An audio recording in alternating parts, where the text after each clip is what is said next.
భర్త మహాశయుల్లోని కొందరికి విజ్ఞప్తి చేసి చెప్తున్నాను. ఒరే, మీరు ఒక భార్యను చేసుకొని హాయిగా కాపురం చేయమని చెబితే బోర్ కొట్టేసిందని మరో కన్నెపిల్ల వెంట పడితే ఆ విషయం నీ భార్యకు తెలిసి సీసీ కెమెరాల్లో చూసి నిన్ను రెడ్ హ్యాండెడ్గా పట్టుకొని ఆమె కోర్టుకెక్కితే నీ గతి ఏమవుతుందో తెలుసా?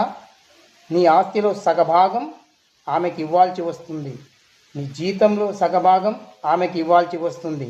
ఇక ఆమె హాయిగా మరో పెళ్ళి చేసుకుంటుందిరా ఫూల్.